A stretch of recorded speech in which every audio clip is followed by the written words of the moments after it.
35년간 숫자와 함께 살아온 회계사 김미란. 아들 민수가 결혼한 후 6개월, 며느리 지우의 이상한 소비 패턴을 발견했습니다. 월급 380만 원으로 어떻게 명품 가방과 수입차를 살 수 있을까? 어머님, 요즘 부동산 투자가 정말 잘 돼서요. 하지만 미란의 전문가적 직감은 계속 경고음을 울렸습니다. 결국 아들 몰래 며느리 방을 확인한 순간 50억 원 규모의 충격적인 진실이 드러났는데, 과연 착하기만 했던 며느리의 정체는 무엇이었을까요? 경기도 분당에서 작은 세무사무소를 운영하는 김미라는 올해 62세였습니다. 35년간 공인회계사로 일하며 혼자서 아들 민수를 키워온 그녀에게 1년 전 찾아온 최고의 선물이 있었죠. 바로 며느리 이지우였습니다. 26세의 지우는 조용하고 예의 바른 성격으로 미란의 마음에 쏙 들었습니다. 결혼식 당일 미란은 정말 행복했어요. 드디어 내 아들이 좋은 사람을 만났구나 하는 안도감과 함께 말이죠. 29세인 민수는 중견 광고회사에서 마케팅팀 대리로 일하고 있었습니다. 월급은 380만 원 정도였죠. 평범한 직장인이지만 성실하고 착한 아들이었어요. 결혼 후 6개월 동안은 정말 평화로웠습니다. 지우는 시어머니에게 항상 예의를 갖췄고 민수도 행복해 보였거든요. 미라는 이제 마음 놓고 늙어갈 수 있다고 생각했습니다. 하지만 최근 한 달 사이 뭔가 이상한 점들이 눈에 띄기 시작했어요. 처음 이상함을 느낀 건 지난달 일요일이었습니다. 민수 부부가 미란의 집에 놀러 왔는데 지우가 들고 온 핸드백이 눈에 띄었어요. 미란이 백화점에서 본 적 있는 명품 브랜드였거든요. 가격이 200만 원은 넘어 보이는 가방이었죠. 지우야, 가방 정말 예쁘다. 어디서 샀니? 지우는 환한 미소를 지으며 대답했습니다. 아, 이거요? 온라인에서 할인할 때 샀어요. 생각보다 저렴하게 나왔거든요. 미라는 고개를 끄덕였지만 마음 한편으로는 의문이 들었어요. 아무리 할인이라고 해도 그 가방은 절대 싸지 않을 텐데 말이죠. 그 다음 주에는 더 놀라운 일이 있었습니다. 민수 부부가 새 차를 뽑았다고 자랑하러 온 거예요. 수입 소형차였는데 가격이 4천만 원은 좋게 넘어 보였습니다. 와, 차 정말 좋네. 그런데 민수 월급으로 이런 차까지 사면 생활비는 괜찮겠니? 미란의 걱정 어린 질문에 지우가 먼저 답했어요. 어머님, 걱정 마세요. 요즘 제가 부동산 투자를 좀 하고 있거든요. 수익이 꽤 괜찮아서요. 부동산 투자라고. 미란의 회계사 본능이 깨어났습니다. 요즘 같은 시장에서 젊은 사람이 단기간에 큰 수익을 낼 만한 부동산 투자가 있을까 싶었거든요. 어떤 부동산 투자를 하는 거니? 아파트? 아니면 상가? 지우의 대답은 여전히 모호했어요. 여러 가지 하고 있어요. 복잡해서 설명드리기는 어렵지만 요즘 시장이 좋아서 수익률이 꽤 높거든요. 35년간 숫자와 함께 살아온 미란에게는 뭔가 석연치 않다는 느낌이 들었습니다. 구체적인 설명 없이 높은 수익률만 강조하는 모습이 예전에 봤던 투자 사기 피해자들과 비슷했거든요. 하지만 며느리를 의심한다는 게 쉬운 일은 아니었어요. 혹시 내가 너무 예민하게 반응하는 건 아닐까 하는 생각도 들었죠. 그런데 지난주에는 정말 놀라운 일이 벌어졌습니다. 지우가 인스타그램에 올린 사진을 우연히 보게 된 거예요. 강남의 유명한 프렌치 레스토랑에서 찍은 사진이었는데 코스 요리 가격이 1인당 15만 원은 넘어 보였거든요. 그것도 모자라 제주도 5성급 호텔 풀빌라에서 찍은 여행 사진까지 올라와 있었어요. 1박에 50만 원은 좋게 넘을 그런 곳이었죠. 미라는 계산기를 두드려 봤습니다. 민수 월급 380만 원에서 생활비를 제외하면 남는 돈이 얼마나 될까? 아무리 계산해봐도 이런 수준의 소비는 불가능했어요. 그날 밤 미라는 잠을 이루지 못했습니다. 혹시 지우가 정말 대단한 투자 실력을 가진 건 아닐까 하는 생각과 뭔가 이상하다는 직감이 계속 머릿속을 맴돌았거든요. 이튿날 오전 세무사무소에서 일하는 동안에도 계속 그 생각뿐이었어요. 황 과장이 궁금하다는 듯 물어봤습니다. 사장님, 오늘 왜 이렇게 심각해 보이세요? 아니야, 그냥 개인적인 일 때문에. 미라는 대충 얼버무렸지만 마음속으로는 확신이 서고 있었습니다. 35년간 쌓아온 전문가적 직감이 계속 경고음을 보내고 있었거든요. 뭔가 반드시 확인해 봐야 할 일이 생긴 것 같았어요. 미라는 며칠 더 고민한 끝에 직접 민수에게 물어보기로 결심했습니다. 다음 주 일요일 민수가 혼자 세무사무소에 들렀을 때였어요. 민수야, 엄마가 하나 물어볼 게 있어. 네, 엄마. 뭐가 궁금하세요? 지우가 부동산 투자한다고 하던데 정확히 어떤 건지 알고 있니? 민수의 표정이 살짝 경계하는 모습으로 바뀌었어요. 아마 지우에게서 미리 들었나 봅니다. 엄마, 왜 갑자기 그런 걸 물어보세요? 지우가 투자 정말 잘해요. 저보다 훨씬 똑똑하다니까요. 아니야, 의심하는 게 아니라 엄마가 회계사잖아. 요즘 부동산 관련 투자 사기가 정말 많거든. 특히 높은 수익률 보장한다는 건들은 위험한 경우가 많아서. 민수의 얼굴이 점점 붉어지기 시작했습니다. 엄마, 우리 지우를 뭘로 보세요? 지우는 정말 똑똑해요. 부동산 공부도 엄청 많이 했고 온라인으로 투자 전문가들 강의도 계속 듣고 있거든요. 민수의 목소리에는 확신이 가득했어요. 하지만 미란에게는 오히려 그 확신이 더 걱정스럽게 느껴졌습니다. 민수야, 엄마 말을 좀 들어봐. 구체적으로 어떤 부동산에 투자하는 거야? 그리고 수익률은 어느 정도 된다고 하니? 그런 건 저도 자세히는 모르지만 지우가 알아서 잘하고 있어요. 결과가 좋으니까 괜찮은 거 아니에요? 미라는 가슴이 답답해졌어요. 민수가 구체적인 내용은 전혀 모르면서도 무조건 지우만 믿고 있다는 게 너무 위험해 보였거든요. 바로 그때 세무사무소 문이 열리며 지우가 들어왔습니다. 손에는 커피 2잔을 들고 있었어요. 어머님, 안녕하세요. 민수 오빠 여기 있을 줄 알고 커피 사왔어요. 지우는 밝은 미소를 지었지만 미란과 민수의 진지한 분위기를 금세 눈치챘나 봅니다. 그 미소가 살짝 굳어지더군요.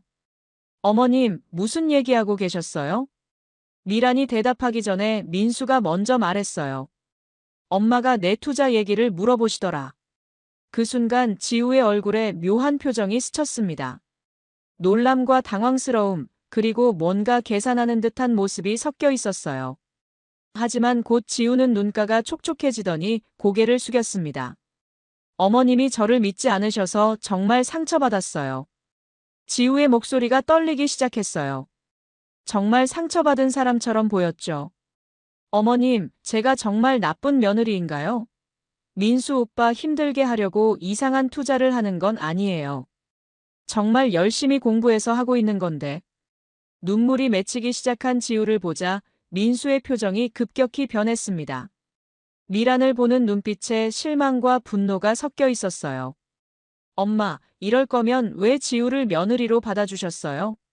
어떻게 이렇게 의심하실 수 있어요? 민수야, 그런 뜻이 아니라. 그런 뜻이 아니시면 왜 자꾸 지우 투자를 문제 삼으세요?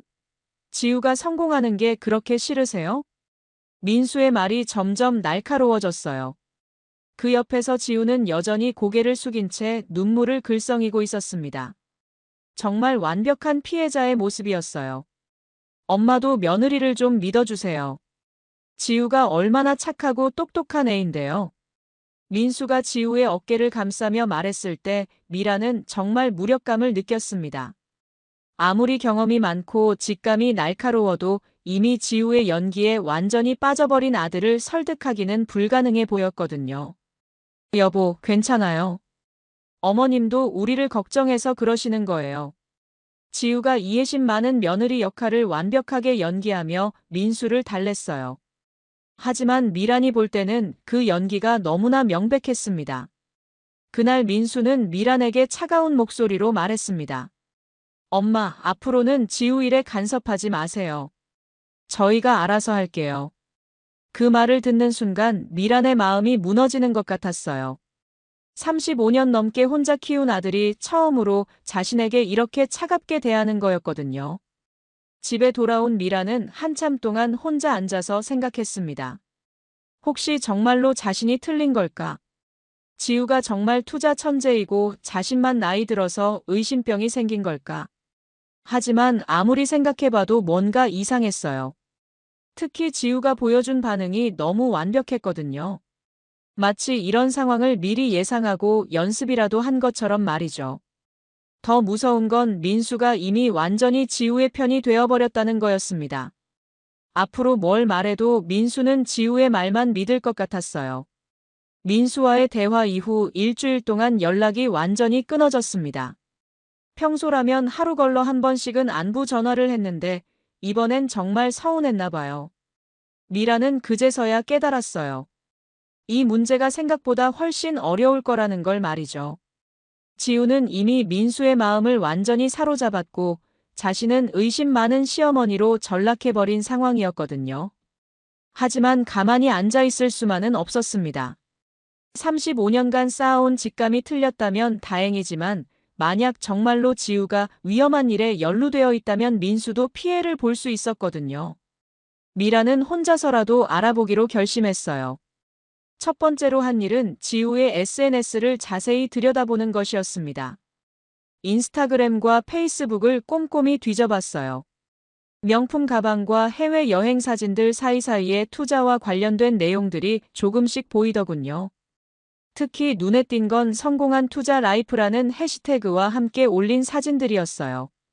고급 레스토랑에서 찍은 사진에는 오늘도 투자 수익으로 맛있는 저녁을이라는 글이 적혀 있었고요. 명품 매장 앞에서 찍은 셀카에는 똑똑한 투자가 만든 선물이라고 되어 있었습니다. 며칠을 관찰하다 보니 흥미로운 게시물을 발견했어요.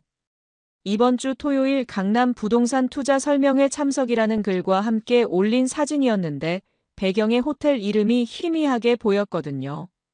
미란의 마음이 두근거리기 시작했어요.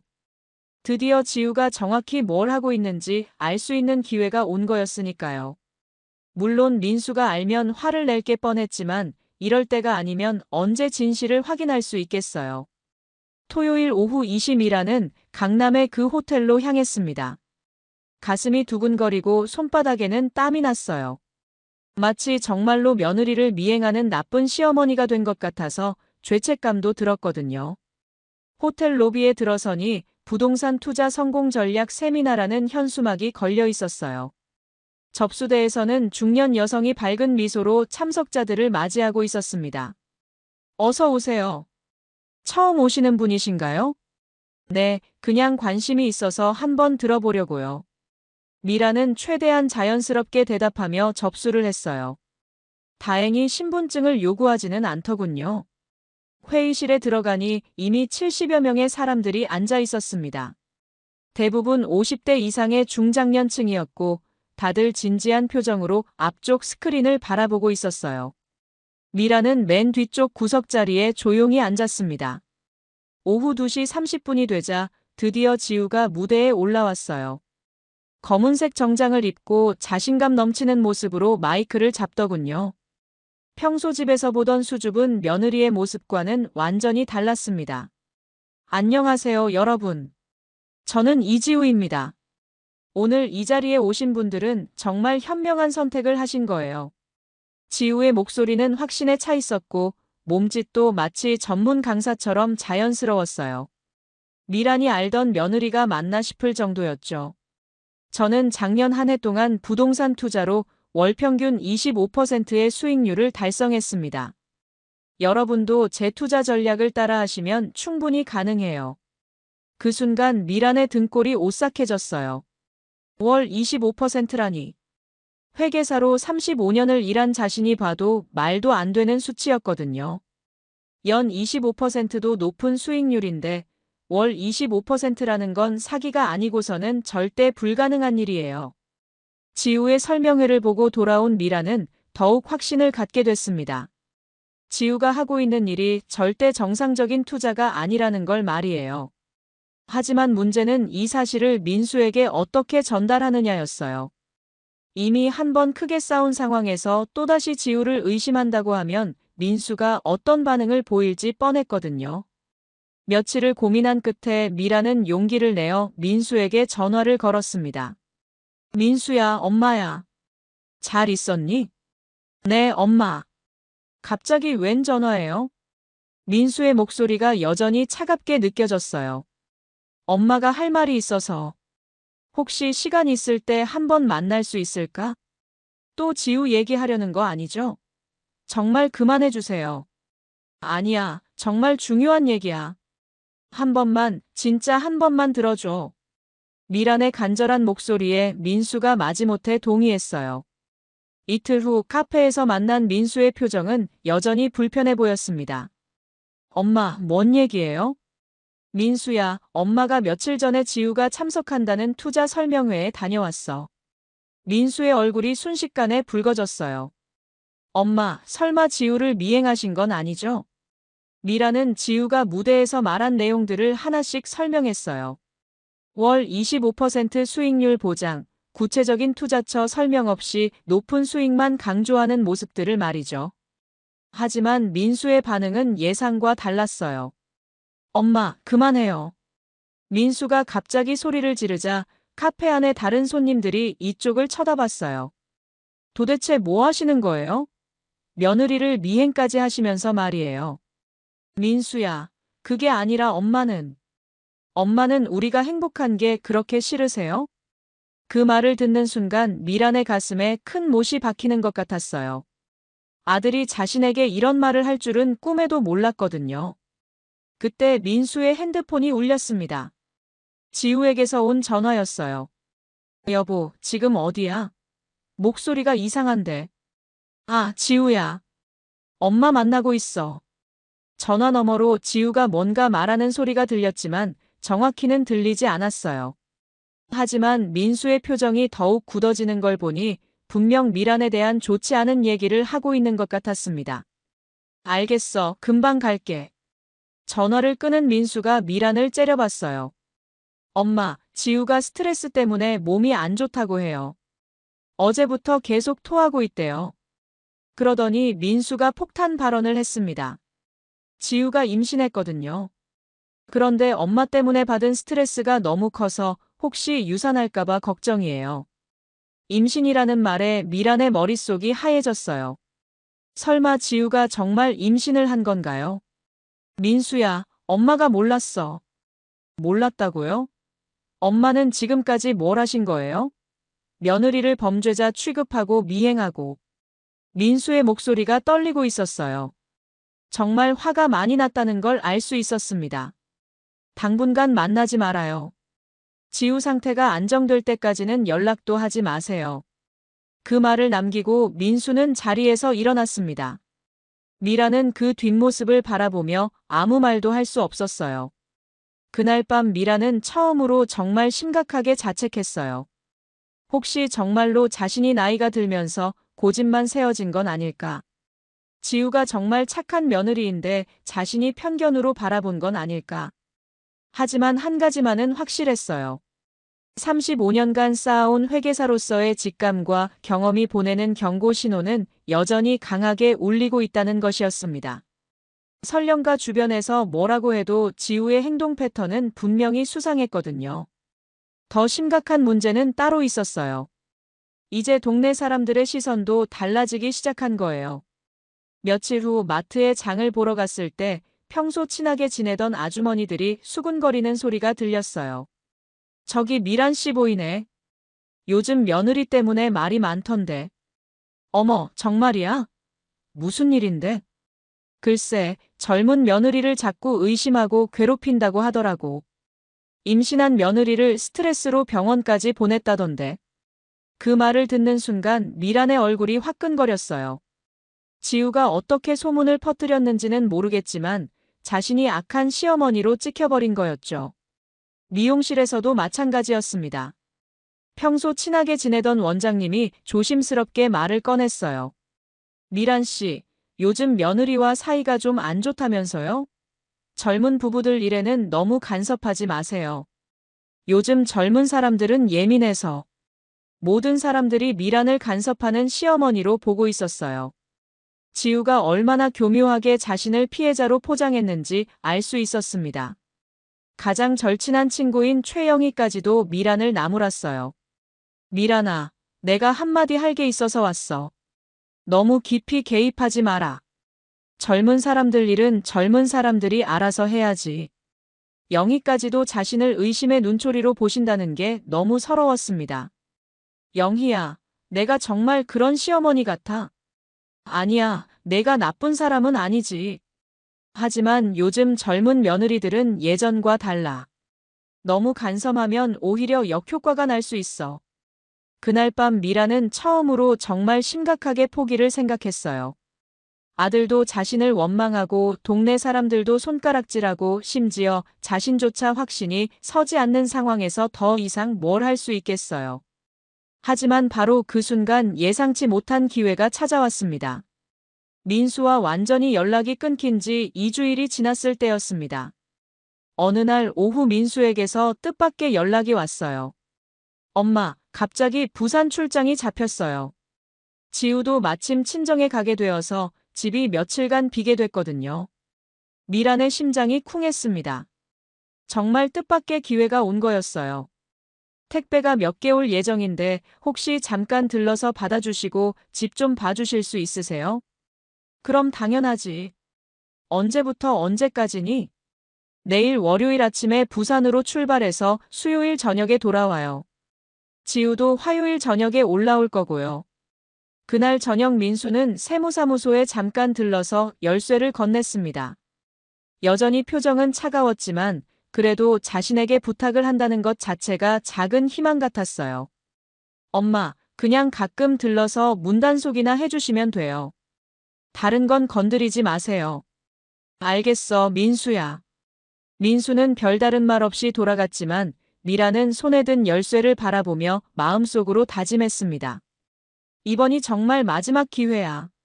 만약 이번에도 아무것도 찾지 못한다면 정말로 포기하자. 월요일 오전 10시 미라는 떨리는 마음으로 민수의 집으로 향했습니다. 손에 든 열쇠가 유난히 무겁게 느껴졌어요. 현관문을 열고 들어서니 집안이 조용했습니다. 평소에는 지우의 웃음소리나 민수의 목소리가 들렸을 텐데 지금은 정적만 흘렀어요. 미라는 깊숙이 숨을 들이마시며 마음을 다잡았습니다. 이번이 마지막이야. 꼼꼼히 살펴보자. 거실부터 차근차근 살펴보기 시작했어요. 택배 상자들을 하나씩 확인해봤지만 대부분 생필용품이나 옷가지들이었습니다. 소파 쿠션 사이사이도 살펴보고 TV 캐비닛 서랍들도 하나씩 열어봤어요. 하지만 일상적인 물건들만 가득했습니다. 오후가 되어서도 별다른 단서는 찾을 수 없었어요. 점점 초조해지기 시작했습니다. 그때 민수의 서재가 눈에 들어왔어요. 문을 살짝 열어보니 평소 정리정돈을 잘하는 민수답지 않게 책상 위가 어수선해 보였습니다. 서류들이 여기저기 흩어져 있고 책들도 제대로 정리되지 않은 상태였어요. 처음에는 주저했어요. 민수의 사생활을 침범하는 것 같아서 말이죠. 하지만 바로 그 어수선함이 더욱 의심스러웠습니다.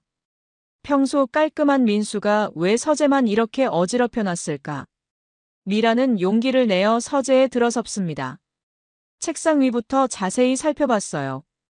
흩어진 서류들을 하나씩 확인해봤지만 대부분 민수의 회사 업무 관련 자료들이었습니다. 책장도 꼼꼼히 뒤져봤습니다. 책들 사이에 혹시 서류가 끼워져 있을까 싶어서 한 권씩 확인해봤지만 별다른 건 없었어요. 점점 절망적인 기분이 들기 시작했어요. 정말 아무것도 찾지 못하는 건 아닐까 하는 불안감이 엄습했습니다. 그때 책상 서랍이 눈에 들어왔어요. 위쪽 서랍은 잠겨 있었지만 아래쪽 서랍들은 열려 있었습니다.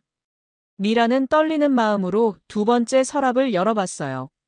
서랍 안에는 펜, 클립, 포스트잇 같은 사무용품들이 어지럽게 들어 있었습니다. 하지만 그 사이사이로 뭔가 다른 것들이 보였어요. 좀 더 자세히 살펴보니 통장 여러 개가 사무용품들 사이에 숨겨져 있었던 거예요. 미란의 심장이 빨라지기 시작했습니다. 평소 정리정돈을 잘하는 민수가 왜 통장을 이렇게 아무렇게 숨겨놨을까요? 떨리는 손으로 첫 번째 통장을 꺼내 펼쳐봤습니다. 그 순간 미라는 눈을 의심했어요. 통장 잔액란에 적힌 숫자가 8억 3천만 원이었거든요. 민수 월급이 380만 원인데 어떻게 이런 천문학적인 돈이 있을 수 있을까요? 손이 덜덜 떨리기 시작했어요. 혹시 자신이 잘못 본 건 아닐까 싶어서 숫자를 다시 한번 확인했지만 분명히 억 단위의 돈이었습니다. 거래 내역을 하나씩 살펴보니 더욱 이상한 점들이 발견됐어요. 같은 날짜에 여러 명의 이름으로 동일한 금액이 입금되어 있었습니다. 두 번째 통장을 열어보니 상황은 더욱 심각했어요. 거래 메모란에는 김진석 투자금 3천만 원, 박영수 수익금 지급 500만 원 같은 내용들이 빼곡히 적혀 있었거든요. 미란의 심장이 미친 듯이 뛰기 시작했어요. 이건 명백히 지우가 했던 투자 사기의 흔적이었습니다. 35년간 회계사로 일하며 봐왔던 전형적인 다단계 사기의 자금 흐름이었어요. 그런데 왜 민수 명의로 되어 있는 거죠?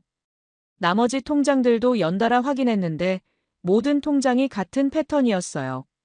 중장년층 이름들로 거액이 들어오고 일정 기간 후에 일부만 수익금이라는 명목으로 나가는 구조였습니다. 서랍을 더 뒤져보니 맨 아래쪽에서 법인 등록 서류가 나왔어요. 루나 부동산 투자자문이라는 이름으로 된 법인 등록증이었는데 대표자 명의가 박민수로 되어 있었습니다. 미라는 그 순간 정말로 그대로 주저앉았습니다. 다리에 힘이 풀려서 서재 바닥에 주저앉은 채 손에 든 서류들을 멍하니 바라볼 수밖에 없었어요. 머리가 하얘져서 아무 생각도 할 수 없었습니다. 서류들을 발견한 충격에서 채 벗어나지도 못한 채 앉아 있는데 현관문이 열리는 소리가 들렸습니다. 민수가 예정보다 빨리 돌아온 거였어요. 엄마 계세요? 민수의 목소리가 들리자 미라는 황급히 일어서려고 했어요. 하지만 손에는 여전히 통장들과 법인 서류들이 들려 있었고 다리에 힘이 제대로 들어가지 않았습니다. 여기 있어, 민수야. 미란의 목소리가 떨리고 있다는 걸 숨길 수 없었어요. 민수가 서재로 들어와서 미란을 보더니 손에 든 것들을 발견했습니다.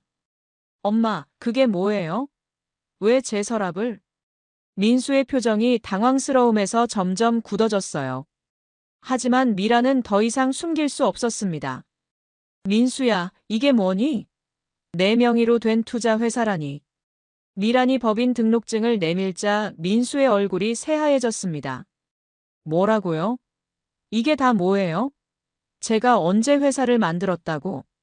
민수가 통장들을 하나씩 펼쳐보더니 완전히 패닉 상태가 됐어요. 이게 뭐야? 이 돈들은 어디서 온 거야? 엄마, 저는 정말 몰랐어요. 민수의 당황한 모습을 보니 정말로 아무것도 모르고 있었다는 걸 확신할 수 있었어요. 아들은 정말로 피해자였던 거였습니다. 하지만 동시에 새로운 공포가 엄습했어요.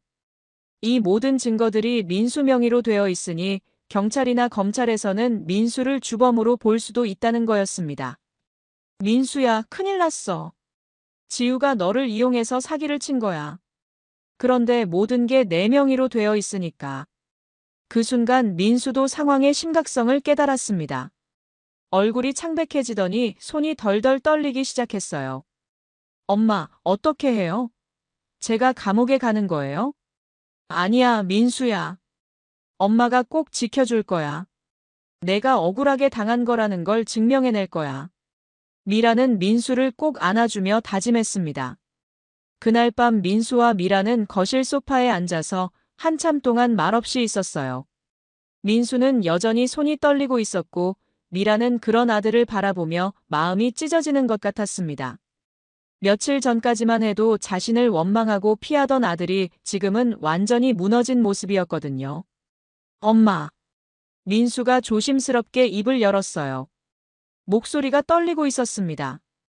엄마, 정말 죄송해요. 제가 정말 바보였어요. 그러더니 갑자기 소파에서 내려와 미란 앞에 무릎을 꿇었습니다. 민수야, 일어나. 내가 잘못한 게 아니야. 하지만 민수는 고개를 숙인 채 계속 말했어요. 엄마가 그토록 말씀하셨는데 저는 엄마를 의심하고 지우만 믿었어요. 심지어 엄마한테 시기한다고까지 말했잖아요. 민수의 목소리가 점점 작아졌어요. 그동안 얼마나 후회하고 있었는지 알 수 있었습니다. 엄마, 저는 정말 아무것도 모르고 있었어요. 지우가 제 명의로 회사까지 만들었다니. 이런 일들이 어떻게 가능한 거예요? 미라는 민수를 일으켜 세우며 차근차근 설명해 줬어요. 35년간 회계사로 일하며 봐온 투자 사기의 수법들, 특히 가족 명의를 도용하는 방식에 대해서 말이죠. 지우가 내 도장을 위조했을 거야. 그리고 은행에 갈 때마다 내가 회사에 있는 시간을 노렸을 거고. 민수가 고개를 끄덕였어요. 그제서야 이해가 되는 듯 했습니다. 그런데 엄마, 이제 어떻게 해야 해요? 모든 게 제 명의로 되어 있는데. 바로 그 순간 미라는 새로운 공포를 깨달았습니다. 민수의 상황이 생각보다 훨씬 심각했던 거예요. 민수야, 내가 법적으로는 회사 대표고 모든 통장이 내 명이니까 경찰이나 검찰에서는 너를 주범으로 볼 수도 있어. 그 말을 듣는 순간 민수가 완전히 패닉 상태가 됐어요. 엄마, 저는 정말 아무것도 안 했는데 그런데도 감옥에 가야 하는 거예요? 미라는 그 순간 결심했습니다. 무슨 수를 써서라도 아들을 범죄자로 만들 수는 없다고 말이에요. 아니야, 민수야. 엄마가 절대 그런 일 일어나지 않게 할 거야. 내가 피해자라는 걸 증명해낼 거야. 미란의 목소리에는 확신이 가득했어요. 35년간 회계사로 쌓아온 경험과 지식을 총동원해서라도 아들을 구해내겠다는 각오였습니다. 그런데 어떡해요, 엄마? 증거를 모으는 거야. 내가 이 모든 일을 전혀 몰랐다는 증거들을 차근차근 수집할 거야. 미라는 민수에게 구체적인 계획을 설명해 줬습니다. 먼저 내 회사 출근 기록을 가져와서 통장 거래 시간과 내가 회사에 있었던 시간을 대조해 보는 거야. 민수가 고개를 끄덕였어요. 그리고 은행 CCTV도 확인해야 해. 실제로 거래한 사람이 누구인지 확인할 수 있을 거야. 그런 게 가능해요? 물론이야. 엄마가 회계사로 일했잖아. 은행에 아는 사람들이 있어. 민수의 눈에 희망의 빛이 조금씩 돌아오기 시작했어요. 그리고 가장 중요한 건 지우가 내 도장을 위조했다는 증거를 찾는 거야. 필적 감정을 받으면 서명이 위조된 걸 증명할 수 있어. 미라는 계속해서 치밀한 계획을 세워나갔습니다. 자신의 전문 지식을 모두 동원해서 아들을 구해낼 방법들을 하나씩 정리해 나갔어요. 민수야, 내가 평소에 쓰는 도장 있지? 그거 가져와 봐. 민수가 서재에서 도장을 가져왔어요. 미라는 그 도장과 통장에 찍힌 도장을 비교해 봤습니다. 이거 봐. 크기부터 다르고 획의 굵기도 미묘하게 달라. 실제로 자세히 보니 차이가 명확했어요.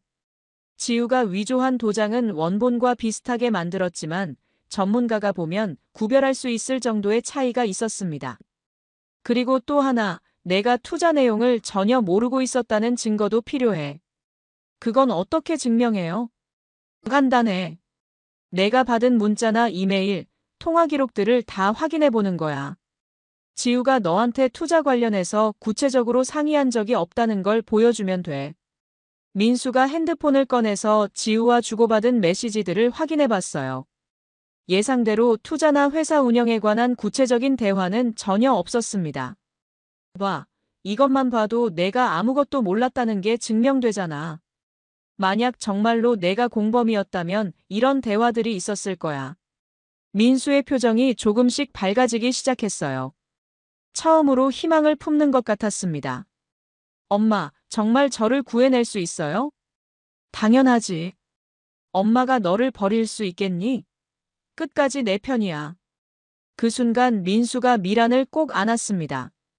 얼마나 무서웠을지, 얼마나 절망적이었을지 생각하니 가슴이 아팠어요. 엄마, 앞으로는 엄마 말만 들을게요. 정말 죄송해요. 그래, 민수야. 이제 우리가 팀이 되어서 이 상황을 해결해보자. 미라는 마음속으로 다짐했습니다. 지우가 돌아오기 전까지 시간이 많지 않았어요. 하루라도 빨리 증거들을 수집해서 민수의 무고함을 증명해야 했습니다. 내일부터 본격적으로 시작하자. 은행에 있는 후배한테 연락해서 CCTV 확인하고 내 회사에서도 출근 기록 정식으로 발급받고. 네, 엄마. 제가 할 수 있는 건 뭐든지 하겠어요. 민수의 목소리에 의지가 담겨 있었어요. 드디어 아들을 되찾은 것 같았습니다. 그리고 민수야, 이 일은 절대 지우한테 들키면 안 돼. 아직 친정에 있다고 했으니까 시간은 있지만 정말 조심해야 해. 알겠어요, 엄마. 그날 밤 미라는 오랜만에 마음이 편안했어요. 물론 앞으로 해야 할 일들이 산더미 같았지만 적어도 민수와 함께 싸울 수 있게 됐잖아요. 더 이상 혼자가 아니었습니다. 다음 날 화요일 오전 미라는 35년간의 회계사 경력을 총동원해서 본격적인 증거 수집에 나섰습니다. 민수도 회사에 반차를 내고 미란과 함께 움직였어요. 첫 번째로 향한 곳은 미란이 예전에 함께 일했던 은행 본점이었습니다. 후배인 김대리에게 전화로 상황을 설명하니 흔쾌히 도와주겠다고 했거든요. 선배님, 정말 심각한 상황이네요. CCTV는 최대 6개월까지 보관하니까 확인 가능할 거예요. 김대리가 미란과 민수를 보안실로 안내했습니다. 거기서 민수 명의 통장 거래가 이루어진 날짜들의 CCTV를 하나씩 확인해 봤어요. 첫 번째 영상부터 충격이었습니다. 2024년 1월 15일 오전 10시 30분, 거액이 입금된 바로 그 시간에 창구에 나타난 사람은 지우였어요. 분명히 민수 명의 통장이었는데 말이죠. 이거 봐, 민수야. 이 시간에 너는 회사에서 회의 중이었잖아. 민수가 자신의 스케줄표를 확인하며 고개를 끄덕였어요. 맞아요, 엄마. 이 시간에 저는 부장님과 프로젝트 회의를 하고 있었어요. 김대리가 다른 날짜의 영상들도 연달아 보여줬습니다. 모든 거래에서 동일한 패턴이 발견됐어요. 민수는 회사에 있는 시간이었고 실제 거래는 지우가 혼자 처리했던 거였습니다. 선배님, 이 정도면 충분한 증거가 될 것 같은데요. 모든 거래를 며느리분이 혼자 처리했다는 게 명확하게 나오니까요. 미라는 안도의 한숨을 쉬었습니다. 첫 번째 관문을 성공적으로 통과한 거였어요. 두 번째로 간 곳은 서울 서초동에 있는 국립과학수사연구원이었습니다. 필적 감정을 받기 위해서였어요. 민수의 진짜 서명과 통장에 있는 위조 서명을 비교 분석하는 거였죠. 보통 일주일 정도 걸리는데 급한 사안이라고 하시니 3일 안에 결과 드릴게요. 감정사가 민수의 서명을 받고 통장의 서명들을 자세히 살펴봤습니다. 육안으로 봐도 미묘한 차이들이 보였어요. 일단 예비 소견으로는 명백히 다른 사람이 쓴 것 같습니다. 회계 압력, 속도, 각도가 모두 다르네요. 그 말을 듣는 순간 미란의 가슴이 뛰었어요. 민수의 무고함을 증명할 결정적 증거가 하나 더 확보된 거였으니까요. 세 번째로는 민수 회사에서 정식 출근 확인서를 발급받았습니다. 인사팀에서 발급해준 공식 문서에는 민수의 모든 출근 일정과 근무 시간이 정확히 기록되어 있었어요. 이거면 완벽해요. 거래 시간과 제 근무 시간이 겹치는 걸 객관적으로 증명할 수 있어요.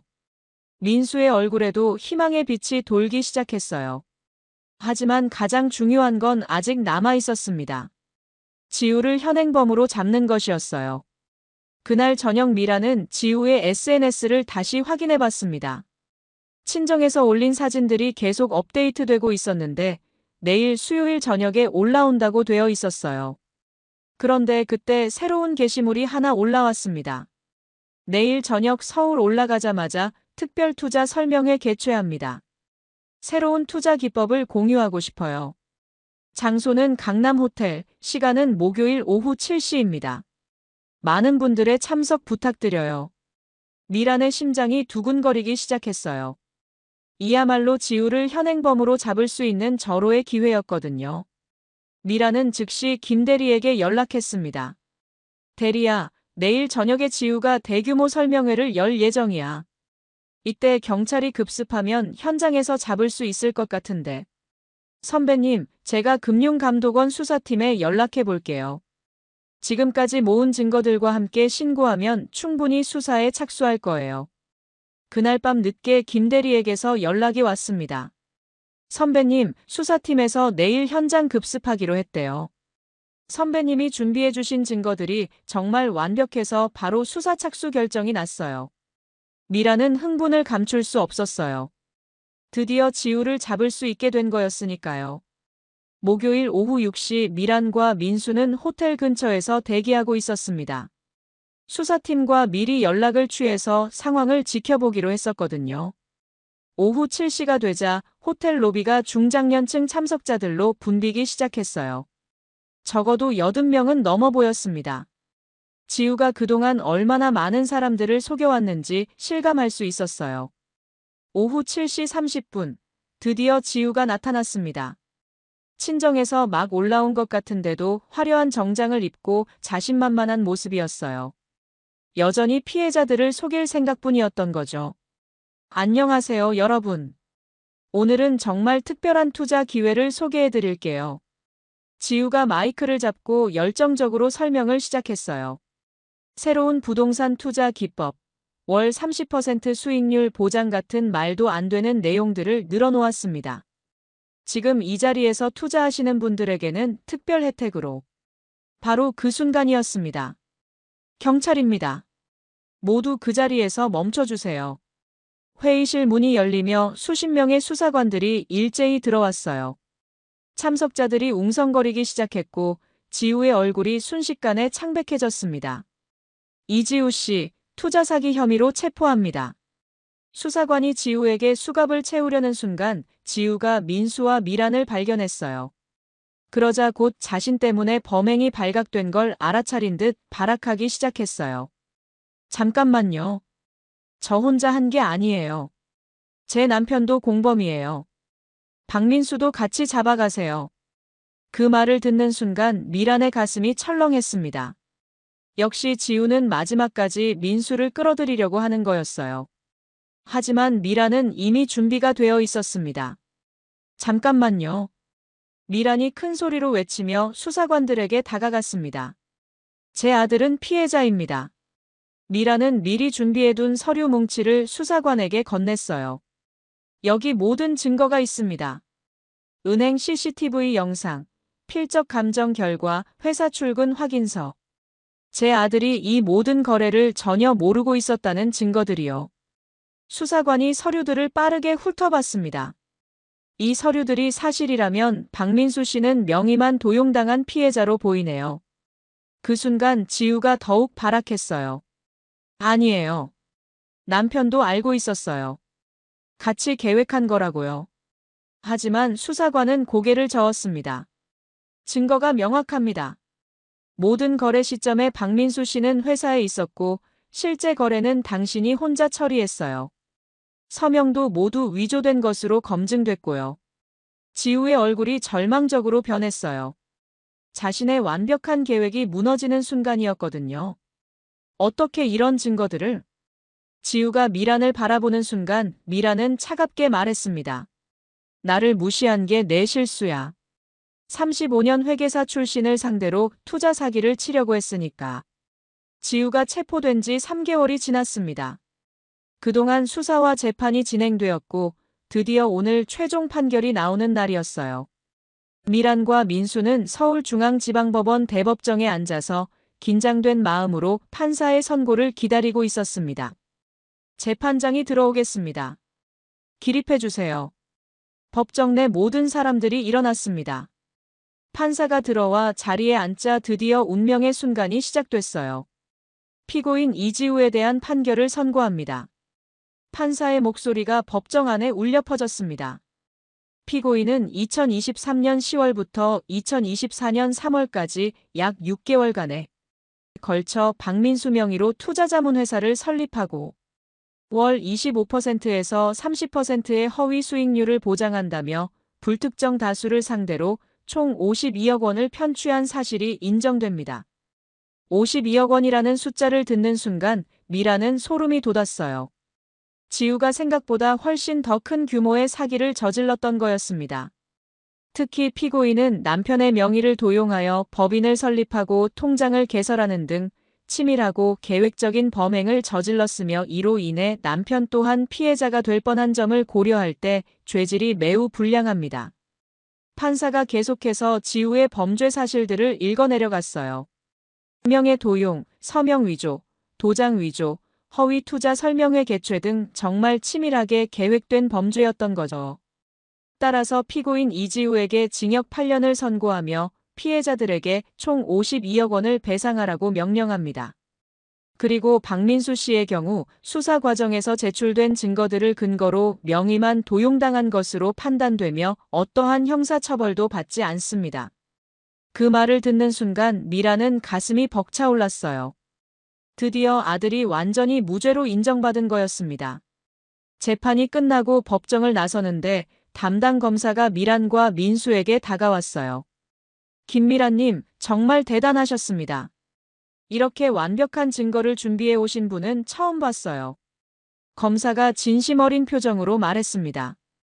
어머니가 아니었다면 아드님도 함께 처벌받을 뻔했습니다. 정말 다행이었어요. 그 말을 듣는 순간 민수가 미란 앞에서 다시 한번 고개를 숙였어요. 엄마, 정말 죄송하고 감사해요. 엄마가 제 인생을 구해주셨어요. 민수의 목소리가 떨리고 있었어요. 눈물을 참으려고 애쓰는 모습이 보였습니다. 민수야, 이제 정말 끝났어. 앞으로는 밝은 일들만 생각하자. 미란은 민수를 꼭 안아주며 말했습니다. 그날 저녁 미란과 민수는 오랜만에 함께 외식을 했어요. 3개월 동안 법정을 오가며 받았던 스트레스가 한 번에 풀리는 기분이었습니다. 엄마, 이제 진짜로 엄마 말씀 잘 듣고 살게요. 제가 얼마나 바보였는지 정말 뼈저리게 느꼈거든요. 민수가 진심을 담아 말했어요. 그리고 엄마처럼 다른 사람들을 도와주고 싶어요. 저같이 당할 뻔한 사람들이 또 있을 수도 있잖아요. 그 말을 듣고 미라는 문득 하나의 아이디어가 떠올랐어요. 민수야, 그럼 우리가 함께 뭔가 의미 있는 일을 해보는 게 어떨까? 어떤 일이요? 투자 사기 예방 상담소를 만드는 거야. 내 세무사무소 한쪽에 작은 공간을 마련해서 투자 사기를 당할 뻔한 사람들이나 의심스러운 상황에 처한 사람들에게 조언을 해주는 거지. 민수의 눈이 반짝였어요. 정말 좋은 아이디어네요. 엄마의 전문성과 저의 실제 피해 경험을 합치면 정말 도움이 될 것 같아요. 그렇게 해서 한 달 후 미란과 민수는 투자 사기 예방 상담소를 정식으로 오픈했습니다. 세무사무소 한쪽 모서리에 작은 상담 공간을 만들고 주말마다 무료 상담을 진행하기 시작했어요. 처음에는 동네 사람들이 호기심으로 오시는 정도였는데 입소문이 나면서 점점 더 많은 분들이 찾아오기 시작했습니다. 선생님, 우리 남편이 요즘 이상한 투자 얘기를 자꾸 하는데 괜찮을까요? 저희 어머니가 누군가한테 큰 돈을 투자하겠다고 하시는데 어떻게 말려야 할지 모르겠어요. 정말 다양한 상담 사례들이 들어왔어요. 미라는 자신의 경험을 바탕으로 조언을 해드렸고 민수는 실제 피해자의 입장에서 현실적인 이야기를 들려드렸습니다. 특히 민수의 증언이 큰 반향을 불러일으켰어요. 실제로 명의를 도용당해서 범죄자가 될 뻔했던 경험담을 듣고 많은 분들이 경각심을 갖게 됐거든요.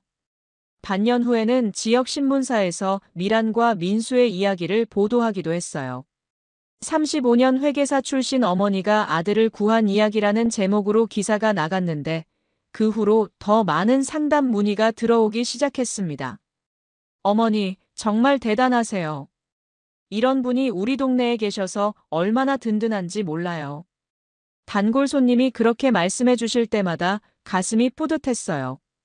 그리고 가장 기뻤던 건 민수와의 관계가 예전보다 훨씬 더 돈독해졌다는 거였습니다. 이 사건을 겪으면서 모자는 정말 끈끈한 동반자가 됐어요. 엄마, 정말 고마워요. 엄마가 아니었다면 저는 지금 감옥에 있을지도 몰라요. 민수야, 그런 말 그만해. 엄마는 당연한 일을 한 거야. 아니에요. 엄마의 사랑과 전문성이 저를 구해준 거예요. 앞으로 평생 은혜를 갚으며 살겠어요. 한편 지우를 의심했던 동네 사람들은 모두 미란에게 사과했습니다. 특히 절친한 친구였던 최영희는 미란 앞에서 눈물까지 흘렸어요. 미란아, 정말 미안해. 내가 옳았어. 내가 너를 너무 몰라줬구나. 괜찮아, 영희야. 나도 처음엔 확신이 서지 않았는걸. 어느 날 저녁 상담소 문을 닫고 민수와 함께 앉아서 차를 마시는데 문득 이 모든 일들이 꿈같이 느껴졌어요.